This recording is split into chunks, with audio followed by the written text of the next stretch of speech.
want to thank you for joining us here in our walk through Romans. Today we're in Romans, the 13th chapter, and we're going to start with verse number 8. Now, we've been talking about owing something, and we talked about taxes, we talked about tariffs or revenue or customs, we talked about fear, we talked about honor. The Apostle Paul goes on and he really brings this into a nutshell in verse number 8, where he says, "Owe nothing to anyone except to love one another. For he who loves his neighbor has fulfilled the law." Again, owe nothing. Owe nothing as a debt to anyone. Now, people have used this and they talk about not being in debt. And you know what? I believe in not being in debt, but that's a whole different subject. Because here the Apostle Paul is talking about governing authorities. And he's talking about owing them something. And he says, owe nothing to anyone except to love one another. Notice he says to anyone. He's not just limiting this to governing authorities. He's now telling us that what we owe, it should be that we owe love, that we feel in our hearts an indebtedness to love one another. Owe nothing to anyone except to love one another. Then the last part of verse number 8. For he who loves his neighbor has fulfilled the law. He who loves his neighbor. Now the word love here is the Greek word agape.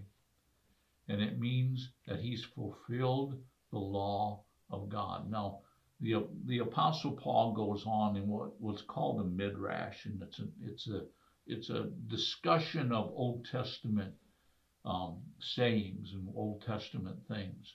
It's not necessarily a quoting of the Old Testament, but it's a discussion of the Old Testament. And verse number 9, he starts this midrash, and he says, "For this you shall not commit adultery. You shall not murder. You shall not steal. You shall not covet. For if there are any other commandments, it is summed up in saying, you shall love your neighbor as yourself." Now, those first commandments there are out of the 10 commandments.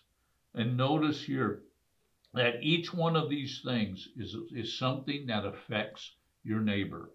You shall not commit adultery. You know what? Committing adultery is not just about you. It's about the people you're committing adultery with. It's about your wife. It's about your family.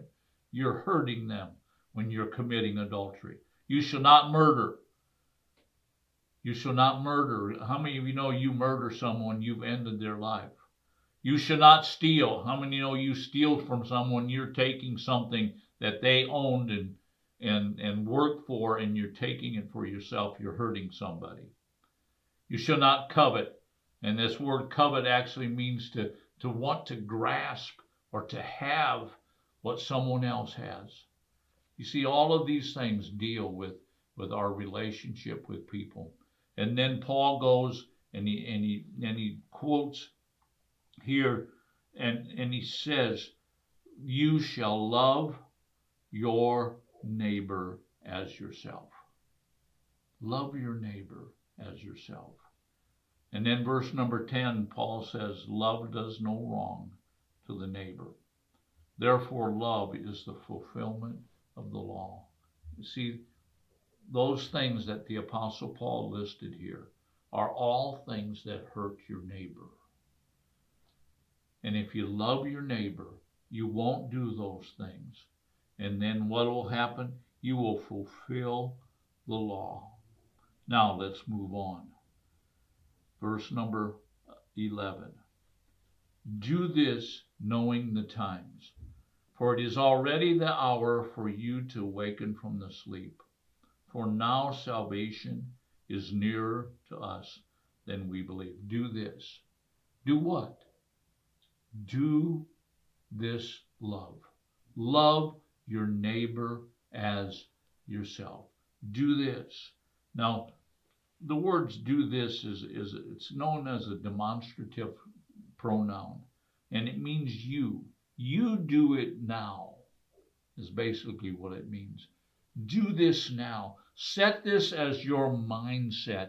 Set this as your goal. You know, we talked a lot about goals and objectives. You know what? This is the greatest goal we could ever have, is to love our neighbors ourselves. If we had that as a bottom line commandment or objective in our lives, you know what? Our lives would be so much better. Not only would our lives be so much better, but the lives of other people would be so much better. He says, know this, knowing the times, and the word knowing is the Greek word eido, and it means to understand or to perceive the times. Now, when he's talking about the times, he uses the Greek word kairos. And the word kairos means an appointed or an operative time, a time period in order to do something. And so doing this, knowing the times, that it is already the hour for you to awaken from your sleep. What's he talking about? It's time to wake up. You know what? If I had a message I would like to preach to every church, I would say this is one of the messages. It's time to wake up, church. It's time to wake up. Not to do more works, not to do more things and more programs, but to love your neighbor as yourself. That's what he's talking about. It's time to wake up, church. It's time to wake up and start loving your neighbor as yourself. And then going back to verse number 11, for now salvation is nearer to us than when we believed. Now salvation is nearer to us. Why is it time to wake up? Because you don't have a guarantee of tomorrow. Salvation for a believer, and again, realize that the Apostle Paul is talking to believers. He's saying salvation is near us. You know what? Salvation will come when we die or when Jesus returns. That's when our salvation will be complete. And you know what? It could be today. It could be tomorrow. But basically what the Apostle Paul is saying, stop wasting your time. Stop wasting your time and begin to love your neighbor as yourself. Now, who is your neighbor? Everybody is your neighbor. Love your neighbor. Stop wasting time. You know what I believe? I believe that we would see great revival if every believer would set that as the foundation of their life. I am going to love my neighbor and love them with an unconditional love. And I'm going to love them as myself.